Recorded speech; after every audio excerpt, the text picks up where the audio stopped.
कांग्रेस की को वोट देंगे, कांग्रेस की सरकार बनाएंगे और मुख्यमंत्री अशोक जी गहलोत साहब को पुनः मुख्यमंत्री बनाएंगे। सीएम गहलोत को इस बार फिर से सीएम बनाने की बात कहने वाले ये नेता हैं रामविलास चौधरी। हाल ही में चौधरी साहब को प्रदेश कांग्रेस का प्रदेश उपाध्यक्ष बनाया गया है। इसके बाद से तो इतने उत्साहित हैं कि गहलोत सरकार के काम का बखान करते थकते नहीं हैं। और तो और खुलकर मीडिया से ये भी कह रहे हैं कि इस बार भी जब कांग्रेस की सरकार रिपीट होगी तो अशोक गहलोत ही चौथी बार मुख्यमंत्री की कुर्सी पर बैठेंगे। रामविलास चौधरी को गहलोत खेमे का नेता बताया जाता है।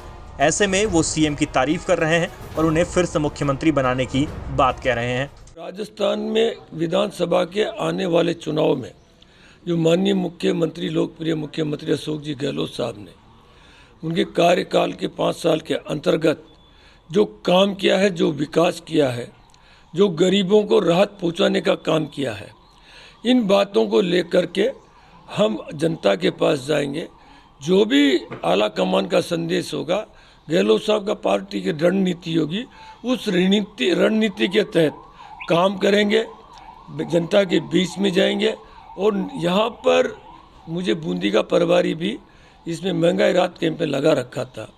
मैं पूरे लगभग 2 महीने वहाँ खूब घुमा हूँ और उससे जनता ने मानस बना लिया है। जो कांग्रेस सरकार की, गहलोत साहब की सरकार की जो योजनाएं और जो काम करने का सिस्टम, तरीका और जो विकास है, उसको लेकर के आने वाले समय में कांग्रेस की को वोट देंगे, कांग्रेस की सरकार बनाएंगे और मुख्यमंत्री अशोक जी गहलोत साहब को पुनः मुख्यमंत्री बनाएंगे।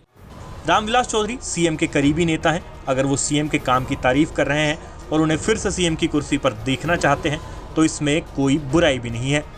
लेकिन जब चौधरी साहब के इस बयान को लेकर पार्टी के अंदर ही कानाफूसी चलने लगे, वो भी इसलिए क्योंकि 6 जुलाई को जब दिल्ली में एआईसीसी की बैठक हुई थी तो पार्टी के तमाम नेताओं को अपनी बयानबाजी पर लगाम रखने की हिदायत दी गई थी। पार्टी के संगठन महासचिव केसी वेणुगोपाल ने प्रेस कॉन्फ्रेंस की थी। उसके बाद गुटबाजी और खेमेबाजी जैसी तमाम अटकलों पर विराम लगाते हुए सबके साथ होने का दावा किया था। पार्टी के नेताओं को हिदायत भी दी थी, अगर किसी नेता को कोई बात कहनी है तो वो अपनी बात पार्टी प्लेटफॉर्म पर ही रखेगा। पार्टी के निर्देशों का उल्लंघन होने पर कार्रवाई की भी चेतावनी दी गई थी। लेकिन ऐसा लगता है कि अब भी राजस्थान में कांग्रेस के कुछ नेता गुटबाजी और खेमेबाजी के चक्कर में ही पड़े हैं, जबकि पार्टी के बड़े नेता अब इस सब को भुलाकर आगे बढ़ रहे हैं, एक साथ मिलकर चुनाव लड़ने की रणनीति बना रहे हैं। लेकिन रामविलास जैसे नेता न जाने क्यों अब भी गुटबाजी और खेमेबाजी को हवा देने की कोशिश में लगे हैं। राजस्थान तक के लिए टोंक से मनोज तिवारी की रिपोर्ट।